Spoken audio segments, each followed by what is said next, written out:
Good morning. This is Dr. K.N. Singh again from Johor Bahru, and our topic today is corruption strategies to defraud the riot. These are strategies all governments have used when they want to get people, members of parliament, to help them out and cite them to form a government. They usually appoint them to a government-linked company with mind-boggling salaries. For example, the Gamuda CEO was paid 200,000 ringgit a day. Can you believe it?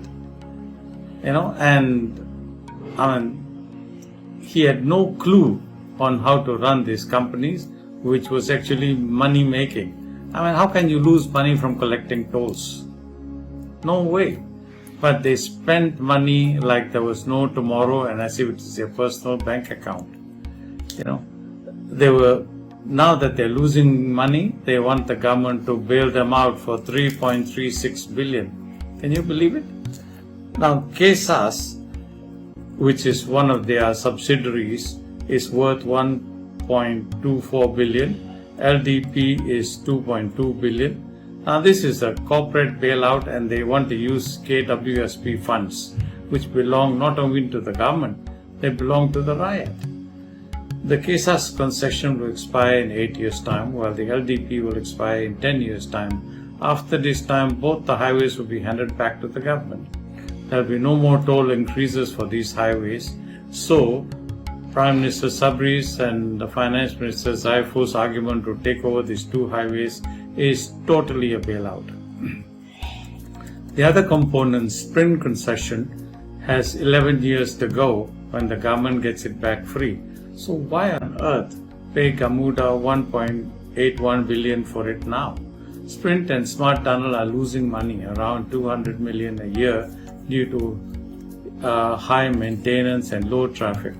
Now why give a Gamuda 2.1 billion for this? When they took over the risk, they should bear the losses too. And they could have made huge profits if they had managed them properly and not paid crazy sum to the directors and the CEOs. Looks like our government is privatizing profits but socializing losses. What is interesting is that this proposal by Gamuda was the same in terms of valuation as was submitted to the Pakatan Harapan government in 2019. The investment bank that did the proposal was CIMB Bank, where the CEO was then Tunku Zaifil, our present Finance Minister. The latest thing to outrage the Malaysians is that they find that the JKR is now paying 519 million to a private company to maintain Istana Negara. Now, is this where our hard-earned taxpayers' money is going to? What's wrong with the old days when we had rectification complaint and JKR looked into it, and if they could fix it, they did fix it. If they could not, they called 3 tenders, picked the best. This was great as it was transparent. System, why on earth change?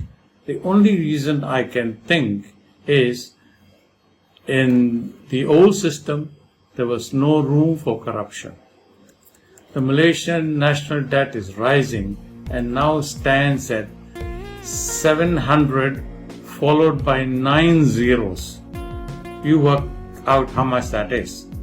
And it is rising by 10,000 ringgit every second. Believe me. How much is due to corruption would be hard to tell. So far, we have only uncovered 1 NDB. Do you think the riot is stupid? Sadly, very few people in the riot will raise their voices for fear of repercussions from the authorities.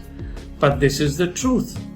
And I feel that we should have to stand up and be heard, not only in Parliament, but also in the media. Earlier, the newspapers were aligned to the government and refused to print anything that was against the government. But now we have social media to reach the masses. We also hear rumors that Tan Sri Maidin is trying to collect another majority of MPs to form another government possibly by giving out more places in GLCs. But to what end? It is possible, but people are fed up. They have lost faith in the current lot of Member of Parliament, especially the 11 members of Parliament who became frogs and jump parties, lost all the credibility from those who elected them. How can people forget this? Please remember that the people of Malaysia elect the members of Parliament, not the government. I am told that the next election will be coming before the end of this year, maybe as early as October 2020. I implore the opposition to unite. Pakatan Harapan, PKR, Amanah, DAP, Warisan, Muda, together with Gerak Independent, please unite and you will definitely beat UMNO and Barisan Nasional. The 11 frogs will not be elected. They are now jumping party to party, hoping for a nomination. Any party who accepts them will sink. People have had enough. I hope people look at the candidates and elect the MP accordingly on basis of his or her integrity, honesty, and the willingness to serve the people. See what they have to say. They must have the people's at heart and must see that corruption is robbing totally this country blind. Why are we giving corrupt parties more mandate to steal? Look at the candidates, not the party. He or she may be from Muda, Warisan, Pakatan Harapan, PKR, DAP, or Gerak Independence. These are people with integrity and will bring about the change if you vote for them. If the opposition is not united, it will be harder to overthrow this present corrupt government.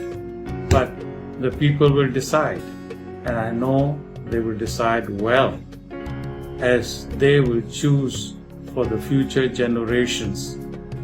The future generation depend on what the people choose in GE15.